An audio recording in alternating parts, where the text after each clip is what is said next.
Thanks for joining us. I'm Randall Bennett.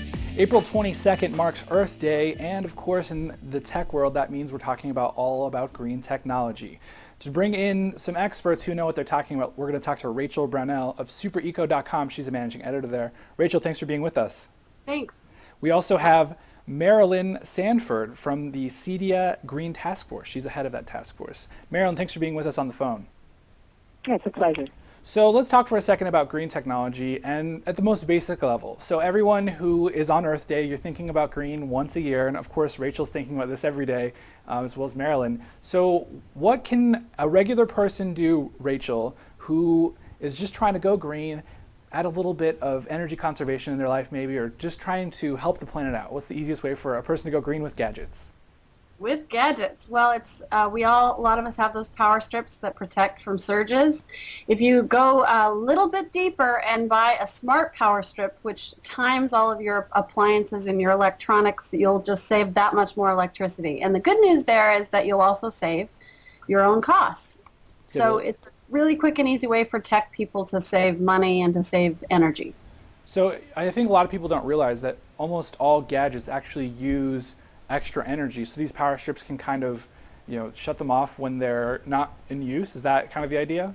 That's the idea, and I think people have now heard of the whole concept of the vampire appliance or the vampire gadget, that we are drawing power, like when we, many of us will leave our cell phone chargers plugged in, and then we just plug our phone in and out. So even just taking the chargers out of the wall makes a huge difference. And so yes, exactly. We can have smart power strips that power everything all the way down. That's the key, because even standby mode pulls energy unnecessarily. So that's kind of what we're after with gadgets. So Marilyn, what's your take? I mean, is there anything that you can think of offhand where there's something that people could easily fix?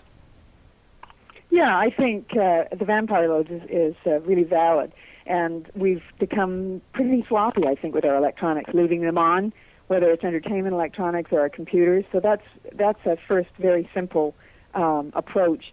In our world, we really look at ways to make it easy for people to manage instead of having to think about it. And so lighting control is a great option for them. If you dim a light, for instance, 20%, your eye can't pick that up. It's not discernible, and it saves 25% of the electrical output from that device, plus it extends the bulb life.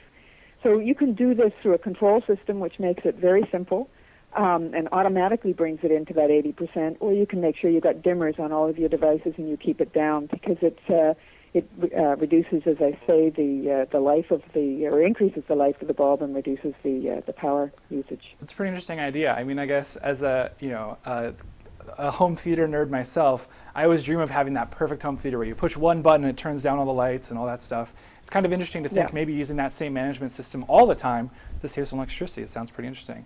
Marilyn, Absolutely. What do you see as kind of trends in the gadget makers world that people are kind of moving towards to be more green? Is there anything that you see specifically where you think people are doing a great job?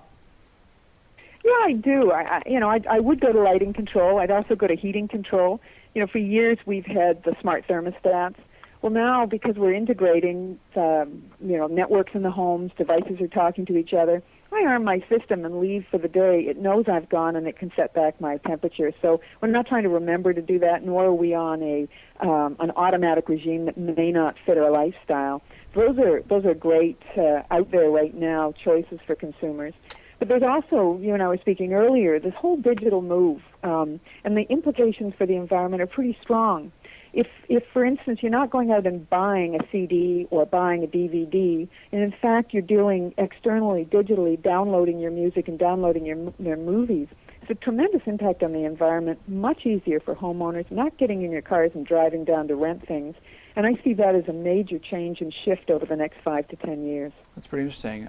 From your perspective, Rachael, one thing I'm always concerned about is this whole idea that people are trying to be more green than they really are. They're coming up with, a green, of course, Earth Day is a great time to tell people about your green movements, but then some people maybe aren't being as genuine. Do you see, how do you kind of distinguish between companies that are genuinely concerned about the environment and some that are doing this so-called greenwashing? Well, I think a really quick and easy way to do that is to check out what the Greenies are saying. So I would go, of course, I would go to supereco.com. Super Eco, it's a perfect way. Of course, big shocker. But, Yeah. check out Free Hugger and Grist and some of the other folks and see what they're saying. And I also think, the proof is in the pudding. I think you'll see that, it's very fashionable and trendy right now to say something's green. But typically, if it's I think it's pretty easy for the average consumer to tell the difference. If it's some like Marilyn was referring to, some intelligent system that could, Randall, give you your dream home theater that also happened to power everything down. Those plasma TVs just suck the energy.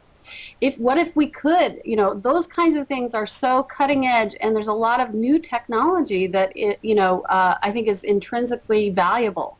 So the greenwashing question is ongoing. I love when I read about personal care products that they're green and healthy, and then you see that they have all kinds of chemicals in them. So really the best way to go, there's a lot of consumer information available on the internet, and really it would only take a person about 2 minutes to do just a teeny bit of research to make sure that we're not supporting companies that really aren't making an effort, because there are a lot of wonderful companies out here that are really cutting edge. Seventh Generation comes to mind. As far as tech gadgets, I think honestly there's some wonderful things being done with energy monitoring and Google Power, where we'll all be able to monitor our home energy use really easily. There's lots of cutting edge technology there. Well, awesome. Well, thanks so much, Rachel. Marilyn, go ahead. I'm just going to pipe in there. There's a great new technology that's still in its formative stages called Agile Waves, and this is a group of guys out of California who have created a home monitoring system that actually tells you what your carbon rating is, what your carbon footprint is. It lets you see, for what you've done, so it gives you immediate and relevant feedback, whether you're talking about energy, whether you're talking about water, whatever element of the, of energy consumption. And I think that's where it starts. You talk about greenwashing, and I have a major issue with it. I'm absolutely the same as you, Rachel. But the one positive element of that is that people are now increasing their awareness. So it's formative. It's the beginning. And at least, I say, all right, at least they're getting that they need to move there. Pretty quickly, the consumers are savvy. They'll actually have to move there. So that's the upside of that. So on Earth Day, at least, we can all come away that there are some strides being made, even if they're a little bit disingenuous for some companies. At least there are real solutions out there. I think the biggest takeaway for me, I really want to consider one of these power smart homes where I want to control everything. I want to have everything efficient and all these different things. So I really appreciate you guys bringing that up. Rachael Brownell from supereco.com, thanks for being with us. Also, Thanks, Marilyn Sanford from CEDIA's Green Task Force. She's the head of that task force. Marilyn, thanks for being with us. Yeah, you bet. Take care. I'm Randall Bennett, and we'll see you next time on the show. As always, we're on iTunes, we're on YouTube, we're everywhere. So techv.com is the place to find all that. See ya.